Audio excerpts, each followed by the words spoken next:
Hello students, कैसे हैं आप सब। मैं सौरभ खत्री स्वागत करता हूं आप सबका मेरे यूट्यूब चैनल खत्रीज गुरुकुल पर। आज हम लोग यहां पर मैथमेटिक्स का लेक्चर कर रहे हैं। आज हमारा जो चैप्टर चल रहा था मैथमेटिक्स में कोऑर्डिनेट ज्योमेट्री, उसी को आगे कंटिन्यू करने वाले हैं। हमारा पहला पार्ट जो था दैट इज डिस्टेंस फॉर्मूला, उसको हमने कंप्लीट कर लिया था। ठीक है, लास्ट वीडियो में हमने उसको देखा कि डिस्टेंस फॉर्मूला क्या है, और एक्सरसाइज 7.1 जो एनसीईआरटी बुक का है वो हमने कंप्लीट किया था। दैट इज डिस्टेंस फॉर्मूला पे बेस्ड उतने क्वेश्चंस हमने जो एनसीईआरटी बुक्स में थे उसको हमने कंप्लीट किया था। आज हम लोग यहां पे देखेंगे second part that is section formula, और उसके क्वेश्चंस को इस वीडियो में हम लोग कवर करेंगे। ठीक है, चलिए तो शुरू करते हैं। सेक्शन फॉर्मूला, सेक्शन फॉर्मूला, चलिए ये हमको देखना है। चलिए सबसे पहले इसका डेरिवेशन देख लेते हैं हम लोग कि सेक्शन फॉर्मूला है क्या, कब इस्तेमाल करते हैं और कैसे ये आता है। That is derivation simply. ठीक है, देखिए इसमें क्या है कि मान लीजिए हम कोई दो पॉइंट लेते हैं, एक है पॉइंट P और एक है पॉइंट Q। ठीक है, एक है पॉइंट P और एक है पॉइंट Q। P के कोऑर्डिनेट्स हैं x1, y1 एंड Q के कोऑर्डिनेट्स हैं x2, y2। P के कोऑर्डिनेट्स हैं x1, y1 एंड Q के है x2, y2। चलिए इन दोनों पॉइंट्स को हम मीट कर रहे हैं, और जो मीट कर रहा है वो लाइन सेगमेंट PQ है। ठीक है, इन दोनों पॉइंट्स को लाइन सेगमेंट PQ एक दूसरे से मीट कर रहा है, ज्वाइन कर रहा है। ठीक है, अब इस लाइन सेगमेंट PQ पर हम कहीं पर भी कोई एक पॉइंट ले लेते हैं जिसको हम सपोज कहते हैं A। ठीक है, सपोज कहते हैं A, और ये कंसिडर करते हैं कि ये A पॉइंट जो है इस लाइन सेगमेंट PQ को M1 और M2 के रेशियो में डिवाइड करता है। That is PA by AB का जो रेशियो है वो M1 बाय M2 के इक्वल है, M1 बाय M2 के इक्वल है। ठीक है, तो अगर ऐसा कुछ दिया हुआ है तो इस A पॉइंट के कोऑर्डिनेट्स क्या होंगे, यही हमको सेक्शन फॉर्मूला बताता है। ठीक है, सेक्शन फॉर्मूला क्या बताता है कि अगर कोई दो पॉइंट्स गिवन है जिनके कोऑर्डिनेट्स हमको पता है, उन दोनों पॉइंट्स को जो लाइन सेगमेंट ज्वाइन कर रहा है, अगर कोई थर्ड पॉइंट उस लाइन सेगमेंट को कुछ रेशियो दैट इज M1 और M2 के रेशियो में, M1 अपॉन M2 के रेशियो में डिवाइड करता है, तो उस थर्ड पॉइंट के कोऑर्डिनेट्स क्या होंगे, that is x coordinate abscissa and y coordinate ordinate क्या होंगे, ये हमको सेक्शन फार्मूला से फाइंड आउट करना होता है। यही हमको सेक्शन फार्मूला बताता है। ठीक है, चलिए अब देखते हैं कि डिराइव कैसे करते हैं ये सेक्शन फार्मूला, कैसे हम पता करें इस A पॉइंट के कोऑर्डिनेट्स को। ऑलराइट, चलिए देखिए ध्यान से, हम पहले कोऑर्डिनेट एक्सेस ड्रॉ कर लेते हैं।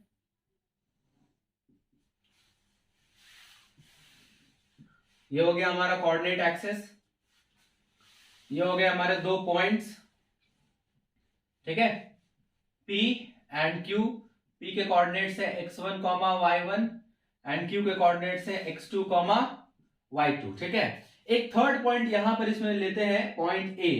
ठीक है, जिसके कोऑर्डिनेट्स को हम लोग x, y कंसिडर पहले से कर लेते हैं। ठीक है, x, y हमको पहले से कंसिडर कर लिए हैं, दैट इज x और y का वैल्यू हमको निकालना है। और हम ये भी कह रहे हैं कि P से A तक का डिस्टेंस M1 है एंड P से A से Q तक का डिस्टेंस जो है वो M2 है। P से A तक का डिस्टेंस M1 है एंड A से Q तक का जो डिस्टेंस है वो M2 है। ठीक है, चलिए अब हमको क्या फाइंड करना है, A के coordinates that is x and y का वैल्यू फाइंड करना है, x एंड y का वैल्यू फाइंड करना है। तो उसी तरह से हम करते हैं, P से एक परपेंडिकुलर ड्रॉप करते हैं, इस पर एक Q से करेंगे और एक परपेंडिकुलर A से भी ड्रॉप करेंगे। ठीक है, कोई दिक्कत यहां तक? चलिए आगे देखते हैं। एक परपेंडिकुलर हम क्या करते हैं, इसको MN, इसको नाम क्या देते हैं, MNO नाम देते हैं। चलिए कोई दिक्कत नहीं होगा। अब हम एक P से एक और परपेंडिकुलर ड्रॉप करते हैं, PR AL लाइन पर, और A से एक परपेंडिकुलर ड्रॉप करते हैं AS QO लाइन पर। ठीक है, QO लाइन पर। ठीक है, यहां तक कोई दिक्कत नहीं। चलिए आगे देखते हैं। इतना हमने परपेंडिकुलर ड्रॉप किया। देखिए ये बहुत इजी सा ये डेरिवेशन है। अगर हम ये कहें ये ओरिजिन है हमारा, अगर इसके x कोऑर्डिनेट है x1, तो मतलब यहां से यहां तक का डिस्टेंस जो है वो है x1। यही चीज है। इसका कोऑर्डिनेट है x2, तो मतलब ये टोटल डिस्टेंस है x2, यही बात है। और इसका कोऑर्डिनेट अगर x है तो मतलब यहां से n तक का डिस्टेंस x है, यही बात है। यही तीन चीज है, ठीक है। वैसे इसका y कोऑर्डिनेट y1 है, तो इसका ये pm का डिस्टेंस, pm का लेंथ हो गया y1। इसका y कोऑर्डिनेट y है, तो an का लेंथ हो गया y, और qo का लेंथ जो होगा वो होगा y2, ठीक है, यही होगा। चलिए यहां तक कोई दिक्कत नहीं। अब हमको देखिए बेसिकली हमको करना क्या है, हम फाइंड आउट करेंगे कि ये pr का लेंथ क्या है और वैसे ही as का लेंथ क्या है, यही हमको फाइंड आउट करना है। देखिए अगर हम सिंपली बात करें तो हमको पता है कि यहां से यहां तक का लेंथ कितना है, ठीक है। ओरिजिन से n पॉइंट तक का लेंथ है हमारा x, और ओरिजिन से m पॉइंट तक का लेंथ है x1, तो हमारा pr क्या बन जाएगा, x माइनस x1 बनेगा, ठीक है। वैसे ही ओरिजिन से o तक का डिस्टेंस है x2 एंड ओरिजिन से n तक का डिस्टेंस है x, तो on दैट no या फिर as जो क्या बनेगा, वो बनेगा टोटल x2 में से x सब्ट्रैक्ट कर देंगे, that is x2 minus x, यही बनेगा, ठीक है। चलिए ऐसे ही क्या करना है, हमको AR लेंथ फाइंड करना है, AR लेंथ, ठीक है। तो ये है y1 और टोटल है y, तो y में से अगर हम y1 सब्ट्रैक्ट करेंगे तो यही AR लेंथ बचेगा, ठीक है। तो ये AR लेंथ जो मेरा हो जाएगा वो हो जाएगा y माइनस y1, ठीक है। और वैसे ही ये जो QS लेंथ है ये मेरा हो जाएगा y2 माइनस y, यही होगा ना। टोटल है y और यहां से यहां तक है y, ठीक है, सॉरी ये टोटल है y2, q से o तक का लेंथ है y2 और a से n तक का लेंथ है y, तो टोटल y2 में से y को सब्ट्रैक्ट करेंगे तो मेरा ये qs जो है वो y2 माइनस y बच जाएगा, ठीक है। यहां तक कोई दिक्कत नहीं। चलिए आगे बढ़ते हैं। अब हमको जितना लेंथ फाइंड करना था वो सब हो गया मेरा, ठीक है। इस m1 को ऊपर रख देते हैं, कंफ्यूजन नहीं होना चाहिए, ठीक है। इस m2 को भी वही करते हैं, ठीक है। चलिए देखिए अब दो ट्राइंगल बन रहा है, उन दोनों ट्राइंगल को अगर हम ध्यान देखें, in a triangle PRA and triangle ASQ, PRA और ASQ अगर ध्यान से देखें तो ये दोनों ट्राइंगल सिमिलर है। कैसे, पहले तो देखिए PRA का एंगल ARP और इसका QSA दोनों 90 डिग्री के इक्वल है कि नहीं, है ना। और दूसरा एंगल अगर हम इक्वल कहना चाहें तो ये दोनों एंगल कह सकते हैं कॉरस्पॉन्डिंग एंगल्स होंगे ना, देख लीजिए पैरेलल लाइंस हैं। और अगर PQ को हम ट्रांसवर्सल कंसिडर करें, जो AN और QO है वो दोनों पैरेलल है, और अगर हम PQ को ट्रांसवर्सल कंसिडर करें तो ये दोनों एंगल कॉरस्पॉन्डिंग एंगल्स के पेयर्स बन जाएंगे, ठीक है। PAR जो है और इसका AQS दोनों कॉरस्पॉन्डिंग एंगल से इक्वल हो जाएगा,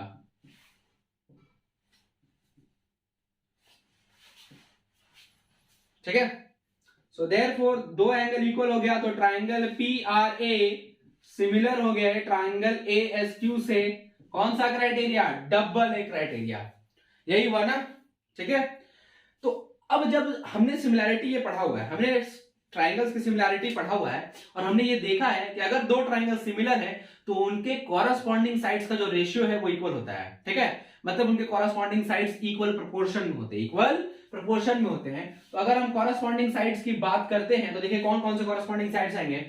हम क्या करते हैं, पहले 90 डिग्री के अपोजिट वाला लेते हैं, तो 90 डिग्री के अपोजिट इस वाले ट्राइंगल में है PA या AP, बाय इस वाले ट्राइंगल में है AQ। अब क्या करते हैं, कॉरस्पॉन्डिंग एंगल जो हमने लिया था उसके अपोजिट वाला लेते हैं, तो इधर है PR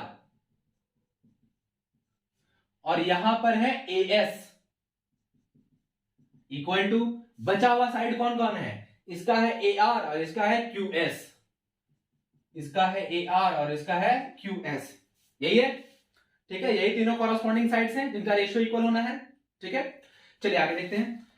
AP का वैल्यू M1 है, AQ हमारा M2 है। AP ये लेंथ M1 है, ये लेंथ M2 है, ठीक है। PR का लेंथ है x माइनस x1 और AS का लेंथ हमारा है x2 minus x equal AR का लेंथ है हमारा y माइनस y1, ठीक है, और QS का लेंथ है y2 माइनस y, ठीक है, y2 minus y, y2 minus y, ठीक है, ये हमारा निकला, ठीक है। अभी तक हमको x और y का वैल्यू नहीं मिला है, ठीक है, तो हम क्या करेंगे, ये तीनों चीज इक्वल है, तो हम क्या करते हैं, दो दो इक्वालिटी लेते हैं, दो दो इक्वालिटी लेते हैं। हम पहले इन दोनों की इक्वल लेते हैं, फिर लास्ट में इसको और इसको इक्वल लेंगे, ठीक है, ठीक है, दो दो करके इक्वालिटी लेते हैं। तो पहले हम यहां से क्या करते हैं, m1 by m2 equal to x minus x1 by x2 minus x, ये लेके चलते हैं, क्रॉस मल्टीप्लाई करते हैं। देखिए क्या होगा, क्रॉस मल्टीप्लाई करेंगे, ये m1 times x2 minus m1 time x बनेगा, इधर बनेगा m2x माइनस m2x1, यही बनेगा। चलिए आगे देखिए,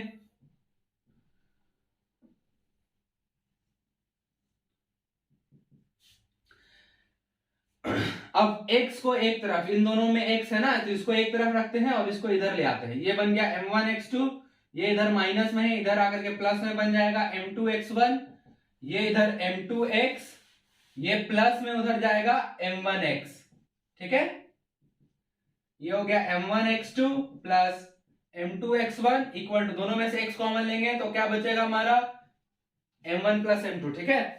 हमको x का वैल्यू चाहिए तो x को इधर ही छोड़ देते हैं, यहां मेरा बचेगा m1x2 plus m2x1 bye m1 plus m2, ठीक है।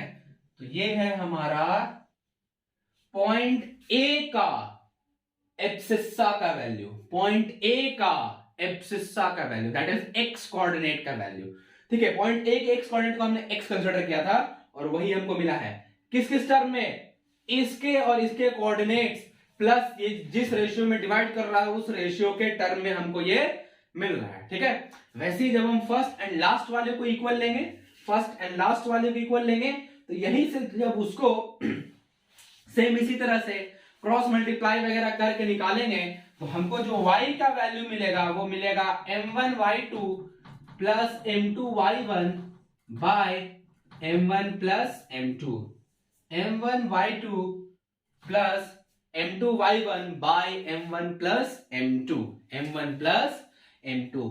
तो ये हो गए हमारे सेक्शन फॉर्मूलाज, ये हो गए हमारे सेक्शन फॉर्मूलाज। तो इस तरह से हम सेक्शन फॉर्मूला को डिराइव करते हैं, ठीक है, इस तरह से हम सेक्शन फॉर्मूला को डिराइव करते हैं। और ये हो गया पॉइंट A के x एंड y कोऑर्डिनेट्स का फॉर्मूला, ठीक है। ये हमने एक x के लिए निकाला, ये और इसको फर्स्ट एंड लास्ट वाले को जब हम क्रॉस मल्टीप्लाई करके सेम इसी तरह से करेंगे तो हमारा y का भी वही वैल्यू आएगा, ठीक है, y का भी वैसा ही वैल्यू आएगा, ठीक है। तो ये हमारा सेक्शन फॉर्मूला, और इसके हेल्प से देखिए हमको x और y है, जितने भी इधर के जितने भी टर्म्स है वो सब नोन टर्म्स होंगे, m1 m2 पता रहेगा, x1 h2 पता रहेगा, वैसे ही m1 m2 और y1 y2 पता रहेगा, तो इजीली हम x और y का वैल्यू फाइंड आउट कर लेंगे, ठीक है। तो ये है हमारा सेक्शन फॉर्मूला। जल्दी से इसको आप लोग लिख लीजिए, ठीक है, हम लोग आगे बढ़ते हैं, जल्दी से इसको लिख लीजिए, आप लोग आगे बढ़ते हैं, ठीक है। चलिए आगे बढ़े, आगे बढ़े, चलिए देखिए बताते हैं इसको जरा, थोड़ा एक स्पेशल केस है यहाँ पे, वो देखिएगा, ध्यान समझिएगा, ठीक है, स्पेशल केस है।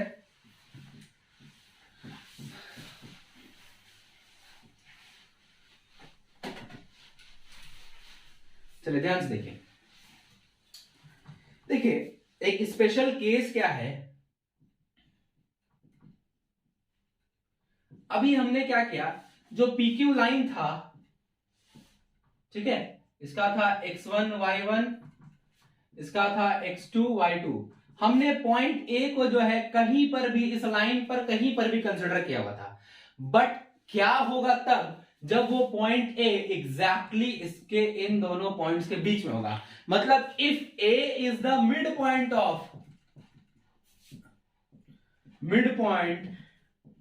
ऑफ PQ, अगर ए पी क्यू का मिड पॉइंट हो गया तब क्या होगा, तब ये फॉर्मूला थोड़ा मॉडिफाई हो जाता है, थोड़ा और इजी हो जाता है, ठीक है, थोड़ा और इजी हो जाता है, क्योंकि उस केस में जो रेशियो बनेगा, ये जो m1 और m2 का रेशियो बन रहा है, pa बाय aq का जो रेशियो बन रहा है m1 बाय m2, चूंकि pa और aq इक्वल है क्योंकि मिड पॉइंट है ना, तो ये कट के 1 आ जाएगा equal to m1 by m2, तो यहां से हमको मिलेगा m1 इक्वल टू m2। तो मतलब ये इक्वल रेशियो मतलब कि pa और pq का जो रेशियो है वो 1 आएगा, और वहां से हमको m1 और m2 इक्वल मिलेगा, m1 और m2 इक्वल मिलेगा। तो अगर ये m1 m2 इक्वल अगर हम x वाले में पुट करते हैं, तो x हमारा फॉर्मूला था पहले m1 x2 plus m2 x1 bye m1 plus m2, यहां से m1 और m2 को दोनों इक्वल है, तो चलिए हम m2 को m1 से रिप्लेस कर देते हैं, ठीक है, बाय m1 प्लस m1, ऊपर से m1 कॉमन, अंदर बचेगा x1 प्लस x2, और नीचे बना m2 टाइम्स m1 कैंसल, तो मेरे को मिला x1 plus x2 by 2, x1 plus x2 by 2। और इसी तरह से जब इसमें हम m1 मतलब दोनों को इक्वल है, तो m1 को m2 से रिप्लेस करेंगे या m2 को m1 से रिप्लेस करके ऐसे ही सॉल्व करेंगे, तो y का जो फॉर्मूला आएगा वो आएगा y1 plus y2 bye 2, y1 plus y2 bye 2।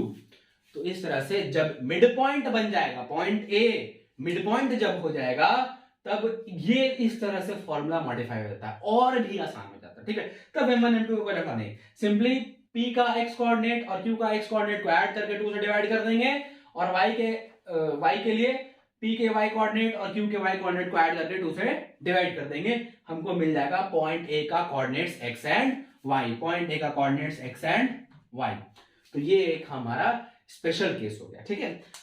तो ये सेक्शन फॉर्मूला से रिलेटेड था, जितना डेरिवेशन था, ठीक है, जितना डेरिवेशन अभी हम लोग को पढ़ना है वो ये सारा डेरिवेशन ये रहा, ठीक है। तो अब हमारा जो नेक्स्ट स्टेप है वो है, अब हम इस पे बेस्ड फॉर्मूला मतलब इस पे बेस्ड क्वेश्चंस को करेंगे, ताकि इस चीज को हम समझ पाए कि किस तरह से सेक्शन फॉर्मूला को यूज करना है क्वेश्चन के सॉल्यूशन में, ठीक है। तो एक्सरसाइज 7.2 एनसीईआरटी का एक्सरसाइज 7.2 शुरू करते हैं, ठीक है। क्वेश्चन नंबर 1 से शुरू करते हैं, ठीक है।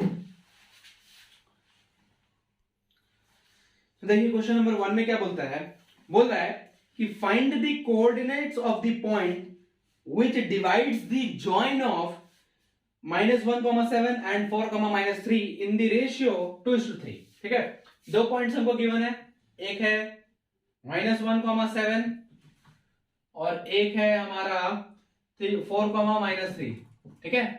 और इन दोनों पॉइंट्स को जो लाइन ज्वाइन कर रहा है, ठीक है, इस लाइन को एक थर्ड पॉइंट है जो कि 2:3 के रेशियो में डिवाइड कर रहा है, ए बी इन दोनों कंसीडर करते हैं, इस थर्ड पॉइंट को पी कंसीडर करते हैं, और ये जो m1 और m2 का जो रेशियो है ये 2 और 3 का रेशियो है, ठीक है।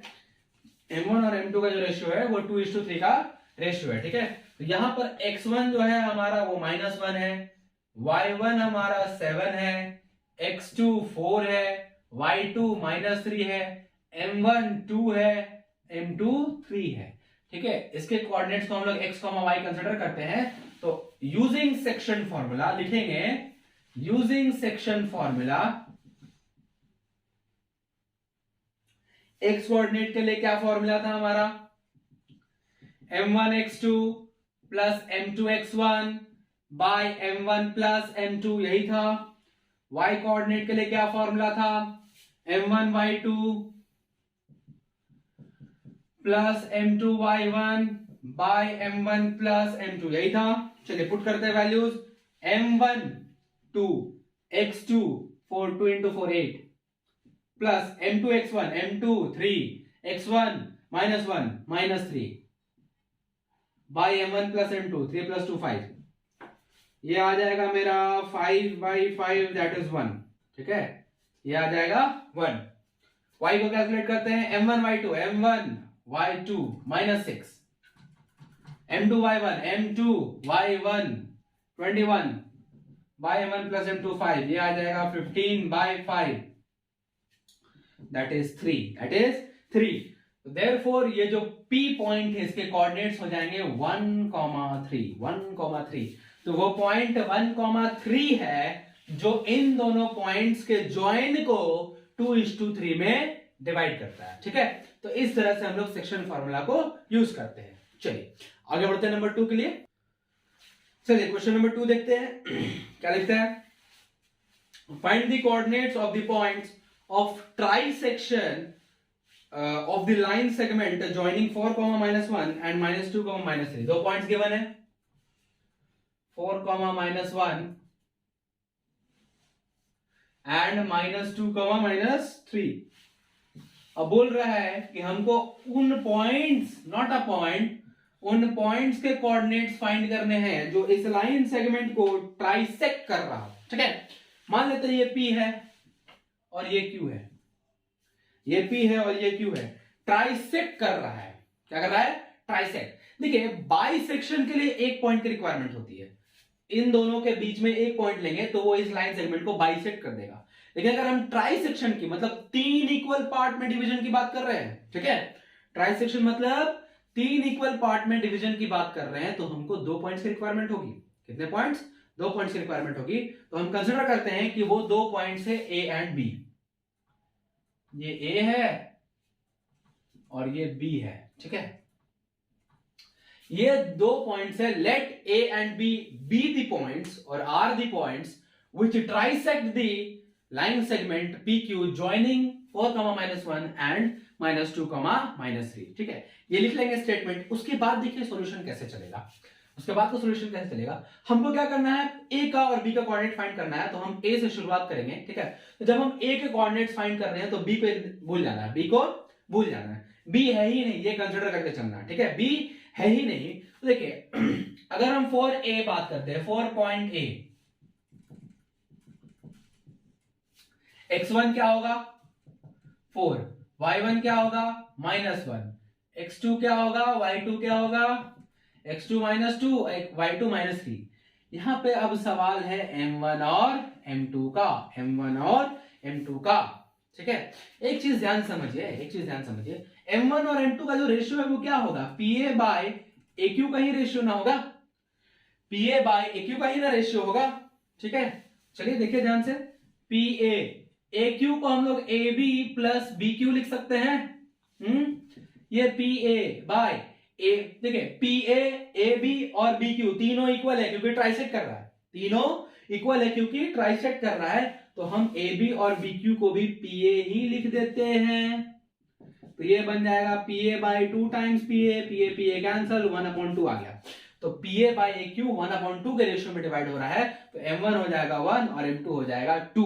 देखिए ये देख के भी समझ में आ रहा है हम लोग को कि जब ये तीनों पार्ट इक्वल है तो पॉइंट A के लिए इधर में हम एक पार्ट ले रहे हैं, इधर एक पार्ट ले रहे हैं, और इधर जो AQ ले रहे हैं इसमें 2 पार्ट है ना।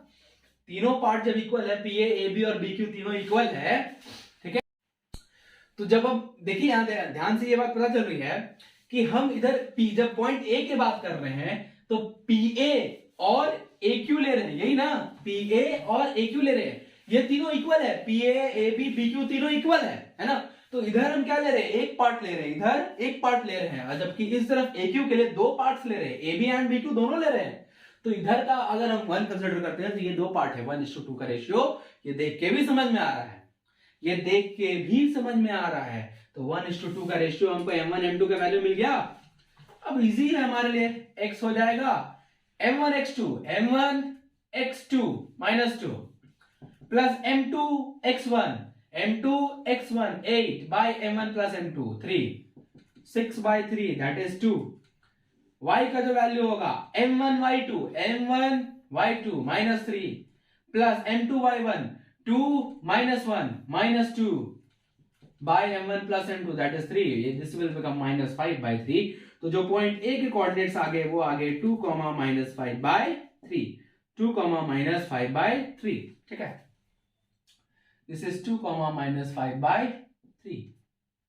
अब ऐसे ही सिमिलरली B के लिए निकाल रहे हैं। तो B को निकालने के 2 तरीके हैं अब हमारे पास। पहला तरीका, जैसे इसको क्या हमने x1 y1 इसी को रखे, x2 y2 इसी को रखे, और अब जो रेशियो लेंगे वो PB और BQ का रेशियो लेंगे। तो अब इधर 2 पार्ट आ गया और इधर एक पार्ट आ गया, तो अब रेशियो जो है रिवर्स हो जाएगा। 4 पॉइंट B के लिए बात करेंगे, 4 पॉइंट बी के लिए बात करेंगे तो x1 y1 x2 y2 तो सेम है, बट जो m1 होगा वो 2 हो जाएगा और m2 जो है वो 1 हो जाएगा। m1 होगा वो 2 हो जाएगा और m2 जो है वो 1 हो जाएगा, क्योंकि रिवर्स हो गया। अब हम लोग पॉइंट बी के लिए पीबी और बीक्यू का रेशियो ले रहे हैं, तो अब इधर 2 पार्ट आ गया और इधर 1 पार्ट आ गया, तो ये रेशियो 2:1 का हो जाएगा। ठीक है। दूसरा तरीका क्या है कि अब हमको पॉइंट ए मिल गया है और पॉइंट क्यू भी हमको पहले से पता है, और हम ये जानते हैं कि ए बी और बी क्यू इक्वल है। ठीक है, we know that A B equal to B Q, that is B is the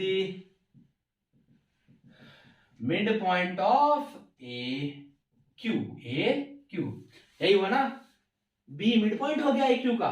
तो अब जो हमने जो स्पेशल केस देखा था उससे भी हम कैलकुलेट कर सकते हैं कि इस बी के लिए जो एक्स कोऑर्डिनेट होगा वो इसका एक्स कोऑर्डिनेट और इसका एक्स कोऑर्डिनेट का सम बाय 2, तो 2 प्लस माइनस 2 0 हो जाएगा by 2, that is x equals to 0, and इसका y कोऑर्डिनेट जाएगा -5/3 प्लस -3, तो -5/3 -3/2, this will become -14/6, that is 7/3 -7/3। तो पॉइंट बी के जो कोऑर्डिनेट्स हैं वो 0, -7/3 होंगे। इस मेथड से भी ये निकल जाएगा सेम चीज, बट अब यहां थोड़ा सा आसान हो गया, थोड़ा सॉल्यूशन जो है वो थोड़ा छोटा हो गया। ठीक है, सॉल्यूशन जो है वो थोड़ा छोटा हो गया। तो ये क्वेश्चन नंबर हमारा 2 है। देखिए यहाँ पे पॉइंट ऑफ ट्राइसेक्शन था, मिड पॉइंट बोले सेक्शन फार्मूला का ही हमने यूज किया है, यहाँ पर भी सेक्शन फार्मूला का ही यूज किया। ठीक है, फंडा समझिए क्वेश्चन को सॉल्व करने का फंडा। ठीक है, सॉल्यूशन याद रखने की बिल्कुल जरूरत नहीं है। ठीक है, मैं हर बार ये बोलता हूं कि सॉल्यूशन याद नहीं रखना है, हमको कॉन्सेप्ट याद रखना है और किस तरह से यूज करना है इस चीज को समझना है, और ये चीज याद रखना है। सॉल्यूशन आप कितने क्वेश्चंस का याद रख लीजिएगा, 5, 10, ज्यादा 15। किसी की याद शक्ति बहुत अच्छी होगी तो 20-25 का याद रख लेगा, 20-25 का याद रख लेगा। उसके बाद क्या होगा, उसके बाद तो नहीं हो पाएगा ना। तो हमको चाहिए कि हम कॉन्सेप्ट को समझे और उसको यूज कैसे करते हैं क्वेश्चन में, इस बात को समझे। ठीक है, और ये चीज याद रखें, हर तरह का क्वेश्चन बन जाएगा। आगे बढ़ते हैं नंबर 4 पर, 3 कोई काम करनी है। ठीक है, चलिए देखिए नंबर 4 क्या कहता है, कह रहा है कि find the ratio in which the line segment joining the points -3, 10 and 6, 8 is divided by -1, 6। ठीक है, बोल रहा है अब हमको यहाँ पे क्वेश्चन थोड़ा सा चेंज हो रहा है। पहले हम उस पॉइंट के कोऑर्डिनेट्स फाइंड करते थे, रेशियो गिवन रहता था, अब रेशियो फाइंड करना है, पॉइंट के कोऑर्डिनेट्स पहले से गिवन है। बोल क्या रहा है कि 2 पॉइंट है, चलिए एक को कंसीडर कर लेते हैं हम लोग, a -3, 10, एक और पॉइंट है b कंसीडर कर रहे हैं 6, -8, और ये इस लाइन सेगमेंट कहीं पर भी कोई पॉइंट है p। ठीक है, जिसके कोऑर्डिनेट्स को -1, 6 हम ले लिए। हमको ये बताना है कि ये जो p पॉइंट है ये लाइन सेगमेंट AB को किस रेशियो में डिवाइड कर रहा है, लाइन सेगमेंट AB को किस रेशियो में डिवाइड कर रहा है। सपोज कर लेते हैं M1 और M2 के रेशियो में डिवाइड कर रहा है। ठीक है, ये AP M1 है और PB M2 है, इस रेशियो में डिवाइड कर रहा है। देखिए उसी फॉर्मूले से बनेगा, using section formula. x coordinate का क्या फॉर्मूला है, M1 x2 plus M2 x1 bye M1 plus M2। ठीक है, ध्यान देखिए x का वैल्यू हमको दिया हुआ है -1। ठीक है, दैट x क्या है, p पॉइंट का x कोऑर्डिनेट तो -1 है। M1 हमको रेशियो फाइंड करना है, x2 क्या है 6 M1 हो गया। M2 x1 ये फाइंड करना है, x1 क्या है -3, तो this will become -3 M2 -3 M2 by M1 plus M2, cross multiply करते हैं, ये इधर आ जाएगा तो ये बन जाएगा -M1 -M2 equal to 6 time M1 -3 M2। M1 एक तरफ M2 एक तरफ, इस -M1 6 M1 को इधर लाएंगे माइनस में, -3 M2 -M2 को उधर ले जाएंगे प्लस में, दिस विल बिकम -7 M1 ये -2 M2। अब M1 और ये M2 इधर आके डिवाइड होगा, -2 और ये -7 इधर जाके डिवाइड हो जाएगा, 7 ये कट गया, 2/7 आया, मतलब जो रेशियो है, जो एपी और पीबी का जो रेशियो है वो 2:7 के इक्वल आएगा, 2:7 के इक्वल आएगा। ठीक है, तो देखिए क्वेश्चन में क्या था, पहले हमको रेशियो गिवन था, कोऑर्डिनेट्स फाइंड करने थे, अब कोऑर्डिनेट्स गिवन है, रेशियो फाइंड करना था, वो भी आसानी से निकल गया, वो तो और इजी ही पड़ा हम लोग को, वो और इजी ही पड़ा। ठीक है, तो इस तरह से भी सेक्शन फॉर्मूला का यूजेस है। ठीक है, आगे बढ़ते हैं नंबर 5 के लिए। चलिए नंबर 5 देखते हैं क्या बोल रहा है। सिमिलर नंबर 4 की तरह ही क्वेश्चन है, बस एक ट्विस्ट है यहाँ पर, क्या है कि find the ratio in which the line segment joining A 1, -5 and B -4, 5 is divided by the x axis and also find the point of division, find the coordinates of point of division। ठीक है, देखिए क्या बोल रहा है, दो points हैं हमारे पास। ठीक है, दो पॉइंट्स हैं हमारे पास, A है -1, -5 एंड B है -4, 5। ठीक है, ये है। अब ये पॉइंट एक्स एक्सिस पर नहीं, एक्स एक्सिस से कितने रेशियो में डिवाइड होगा, और जिस पॉइंट पे डिवाइड होगा उसका कोऑर्डिनेट क्या होगा। ठीक है, जिस पॉइंट पे डिवाइड होगा उसका कोऑर्डिनेट्स क्या होंगे। ठीक है, ये हमको फाइंड करना है। तो देखिए क्या है इसमें कि एक्स एक्सिस से भी अगर ये डिवाइड हो रहे हैं तो किसी ना किसी एक पॉइंट पर ही डिवाइड हो रहे होंगे। मान लेते हैं वो पॉइंट है P।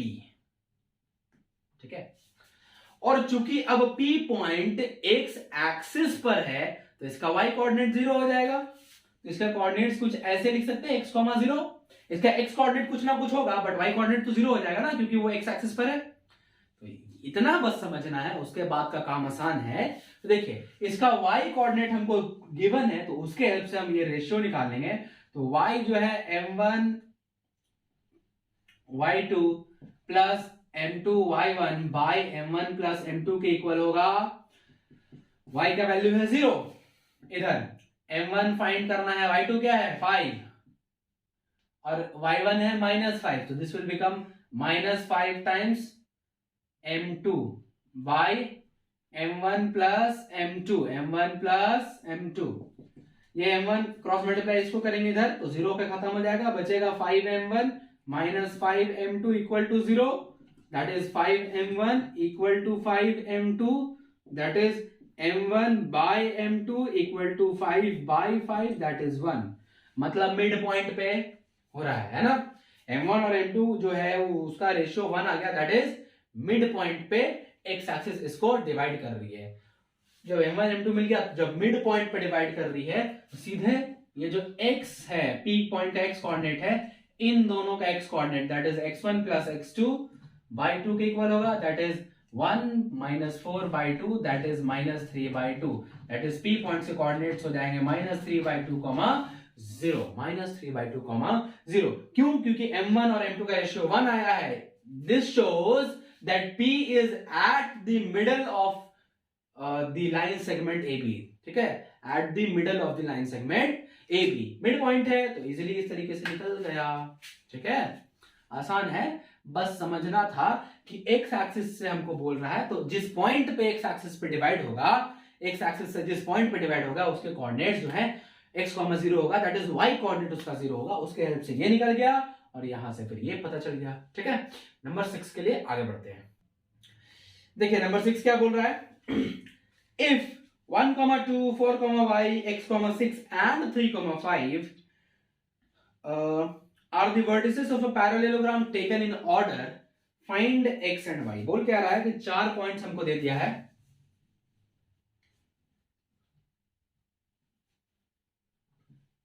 एक है 1, 2, ये है 4, y, ये है सॉरी ये x, 6 एंड ये वाला हो गया 3, 5। ऑलराइट, ये 4 पॉइंट्स हैं और बोल रहा है कि चारों एक पैरेललोग्राम के वर्टिसेस है। ABCD कंसीडर कर लेते हैं और ये चीज गिवन है कि ABCD इज अ पैरेललोग्राम, ये चीज गिवन है। ऑलराइट, चलिए हमको फाइंड करना है ये y और ये x के वैल्यूज। ठीक है, कैसे फाइंड होगा ये ध्यान से देखिए। हम क्या करते हैं, इसके डायगोनल्स को मीट कर देते हैं।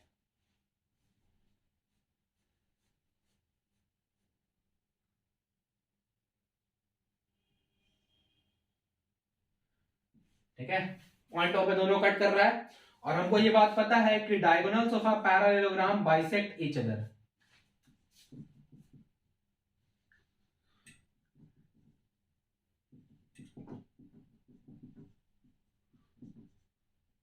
Diagonals of a parallelogram bisect each other, that is क्या मतलब हो गया कि हमारा OA और OC इक्वल है, वैसे ही OB और OD इक्वल है। This means that point O is the midpoint of AC as well as BD, यही ना। OA और OC इक्वल है, मतलब पॉइंट A जो है मिड पॉइंट हो गया AC का, वैसे ही OB और OD इक्वल है, मतलब पॉइंट A BD का भी मिड पॉइंट हो गया ना। तो अब यही फंडा इस क्वेश्चन में समझना था, बाकी का काम तो आसान है। मिड पॉइंट है, अगर पॉइंट O मिड पॉइंट है तो पहले अगर हम लाइन से पहले फॉर AC लेके चलते हैं, ठीक है, AC से चलते हैं अगर हम, तो पॉइंट O चूंकि मिड पॉइंट है, तो हमका पॉइंट O का जो XY कोऑर्डिनेट है, XY कंसीडर करेंगे तो और दिक्कत हो जाएगा, XY कंसीडर करेंगे तो और दिक्कत हो जाएगा। A B कंसीडर कर लेते हैं, स्मॉल a स्मॉल b, ठीक है, small a small b consider कर लेते हैं। तो पॉइंट A का जो A है, that is x coordinate A है, वो दिस x1 x2 बाई 2 के इक्वल होगा, ठीक है, x1 की जगह पे 1, x2 की जगह पे x बाई 2 के इक्वल होगा। AC के लिए बात कर रहे हैं, ध्यान से समझिएगा, ठीक है, AC के लिए बात कर रहे हैं। और वैसे ही इसका जो y कोऑर्डिनेट है, दैट इज b, वो हो जाएगा 2 + 6 by 2, that is 8 by 2, that is 4, ठीक है, यहां तक कोई दिक्कत नहीं। ऐसे ही BD पे आते हैं, 4 BD। अब पॉइंट O इसका भी मिड पॉइंट है, तो यहां से अगर हम पॉइंट O का x coordinate that is A निकालना चाहेंगे BD से, तो 3 + 4 बाई 2 के इक्वल आएगा। और ऐसे ही B y कोऑर्डिनेट B निकालना चाहेंगे तो 5 + y बाई 2 के इक्वल आएगा, यही आएगा ना, ठीक है, यही चीज आएगा। चलिए A का वैल्यू हमको यहां से 1 + x बाई 2 है, ये 7 बाई 2 आ रहा है, 2 2 कैंसल आउट, ये आ गया 1 + x = 7, तो यहां से x का वैल्यू आएगा 6, और b का वैल्यू यहां से 4 निकला हुआ है, ये हो गया 5 + y बाई 2, ये इधर आके मल्टीप्लाई होगा, 8 = 5 + y, तो यहां से y का वैल्यू आ जाएगा 3। देयरफॉर पॉइंट O के जो कोऑर्डिनेट्स हो गए, सॉरी पॉइंट O के नहीं, x एंड y के जो वैल्यूज हो गए, वो हो गया 6 एंड y का वैल्यू हो गया 3, निकल गया x और y का वैल्यू, ठीक है।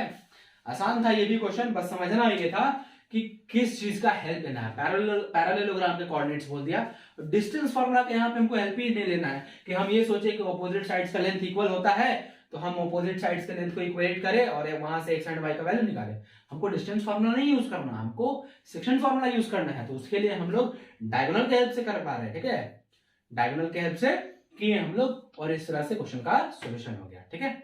आगे बढ़ते हैं 7 पे। चलिए क्वेश्चन नंबर 7 देखते हैं अब क्या बोल रहा है कि find the coordinates of a point A if AB is the diameter of a circle whose center is 2, -3 and point B के जो कोऑर्डिनेट्स है वो 1, 4 है। क्या बोल रहा है कि एक सर्कल है, ठीक है, ये हमारा एक सर्कल हो गया, इसका ये O सेंटर हो गया, जिसके कोऑर्डिनेट्स हमको गिवन है 2, -3, ठीक है, ये A पॉइंट है और इधर हमारा B पॉइंट है, B पॉइंट का कोऑर्डिनेट्स गिवन है 1, 4, और A पॉइंट के कोऑर्डिनेट्स फाइंड करना है। इसको x1 y1 कंसीडर कर लेते हैं, ठीक है, x1 y1 कंसीडर कर लेते हैं, ठीक है, कोई दिक्कत नहीं होना चाहिए। चलिए आगे देखते हैं कैसे सॉल्व करेंगे इसको। Now since O is the mid point of AB, ठीक है, डायमीटर का मिड पॉइंट होता है ना सेंटर, तो पॉइंट O के जो x कोऑर्डिनेट है 2, वो किसके इक्वल होगा, this x1 plus this 1 by 2 के इक्वल होगा। तो यहां से x1 का वैल्यू क्या आएगा 2, ये इससे मल्टीप्लाई होगा 4, x1 + 1, तो x1 का वैल्यू आ जाएगा मेरे लिए 3। ऐसे ही y1 निकालना हो तो इसका जो y कोऑर्डिनेट है पॉइंट O का -3, वो किसके इक्वल होगा, y1 + 4 बाई 2, हमने यही देखा ना स्पेशल केस वाले में, ये से मल्टीप्लाई होगा -6 इक्वल टू y1 प्लस 4, तो y1 इक्वल्स टू, ये माइनस में आएगा इधर तो -10, देयरफॉर पॉइंट ए के जो कोऑर्डिनेट्स हो गए वो हो गया 3, -10, 3, -10, ठीक है। इजी सा एकदम बहुत इजी सा सॉल्यूशन, ठीक है, एकदम बहुत लल्लू क्वेश्चन इसको कहते हैं, वैसे ही ये क्वेश्चन था, ठीक है। आगे नंबर 8 देखते हैं। देखिए नंबर 8 क्या बोल रहा है, बोल रहा है कि if a and b are -2, -2 and 2, -4 respectively, find the coordinates of p such that AP is equals to 3/7 of AB and P lies on line segment AB, ठीक है। दो पॉइंट्स हैं A एंड B, A के coordinates है -2,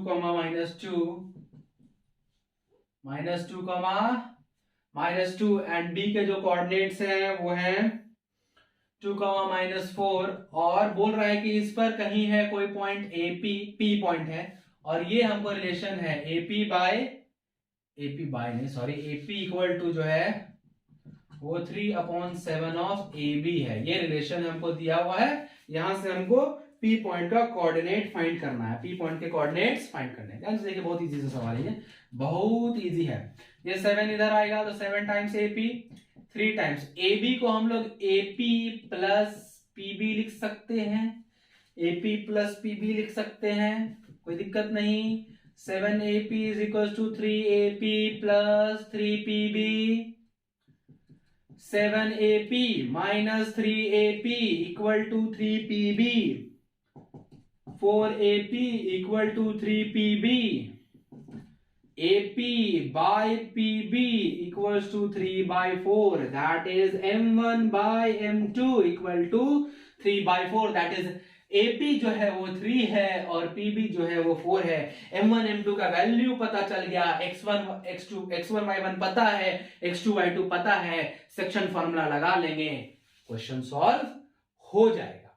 इस question में मेरे को सिर्फ ये करना था, इस क्वेश्चन में जो काम वाली चीजें थी वो यही थी कि इस रिलेशन से हम ये रेशियो कैसे फाइंड करते हैं। देखिए सेक्शन फॉर्मूला का यूज करना है अगर पॉइंट के कोऑर्डिनेट्स फाइंड करने हैं तो X1 Y1, X2 Y2 और M1 M2 फाइंड होना चाहिए, पता होना चाहिए, ठीक है, पता होना चाहिए। हमको X1 Y1 और X2 Y2 तो पता था, बट M1 M2 नहीं पता था, क्योंकि हमको P पॉइंट का कोऑर्डिनेट निकालना था, तो M1 M2 निकालना था, और उसके लिए हमको ये रिलेशन गिवन था जहां से हमने ये M1 और M2 का वैल्यू फाइंड कर लिया। इसके बाद इजी है, आप लोग सेक्शन फॉर्मूला लगाइएगा, सॉल्व करिएगा, हो जाएगा, ठीक है। आगे हम लोग क्वेश्चन 9 देखते हैं। चलिए क्वेश्चन नंबर 9 देख लेते हैं। क्या लिखता है कि find the coordinates of the points which divide the line segment joining A -2, ठीक है, एक पॉइंट है A -2, and B 2,8 and B 2,8 into 4 equal parts, तो हमको उन सारे पॉइंट्स का कोऑर्डिनेट्स फाइंड करने हैं जो इस लाइन सेगमेंट को 4 इक्वल पार्ट में डिवाइड करेगा, इस लाइन सेगमेंट को 4 इक्वल पार्ट में डिवाइड करेगा। Just as question number 2, solution उसी तरह से बनेगा, बस वहां पे 2 पॉइंट लिए थे, ट्राई सेक्शन के लिए 2 पॉइंट लिए थे, यहां क्योंकि हमको 4 इक्वल पार्ट में डिवाइड करना है तो 3 पॉइंट लेंगे, एक ये और एक ये, ठीक है, P Q R, और ये चीज हमको समझ के चलना है कि AP PQ QR और RB सब के सब इक्वल होंगे, सबके सब इक्वल होंगे। तो यहाँ पे सबसे पहले तो Q पॉइंट को निकालना सबसे आसान है, ठीक है, क्योंकि Q जो है AB के मिड में आएगा, मिडल में आएगा, तो Q पॉइंट का कोऑर्डिनेट्स इजीली निकल जाएगा। Q पॉइंट का जो कोऑर्डिनेट्स होगा वो ऐसा होगा, इसके लिए x1 plus x2 that is -2 plus 2/2 and y1 plus y2 2 plus 8/2 that is 0,5, ये आ जाएगा मेरा Q पॉइंट्स के कोऑर्डिनेट, Q पॉइंट का कोऑर्डिनेट्स, ये 0,5 मिल गया।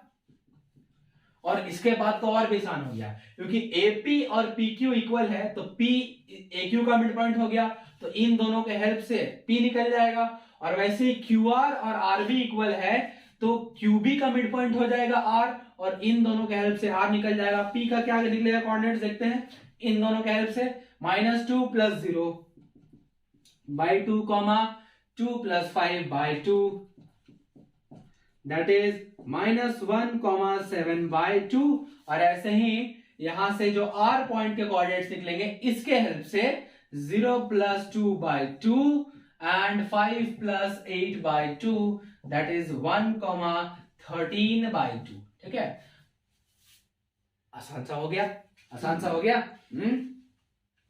हमने क्या किया, चूंकि देखिए AP, R Q, Q R और आर बी चारों इक्वल है, तो हम ये बात समझ रहे हैं कि क्यू जो है एबी के जस्ट बीच में आएगा, क्यू जो है एबी के जस्ट बीच में आएगा।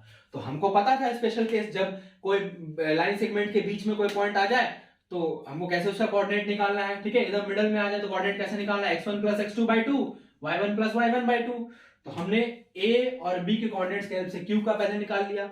फिर चूंकि AP और PQ इक्वल था तो मतलब P पॉइंट हो गया AQ का मिड पॉइंट। ठीक है, AQ का मिड पॉइंट हो गया P, तो इन दोनों के हेल्प से P निकाल लिया हमने। और चूंकि QR और RB इक्वल था तो R हो गया मिड पॉइंट QB का, तो हमने इन दोनों के हेल्प से R के कोऑर्डिनेट्स को निकाल लिया।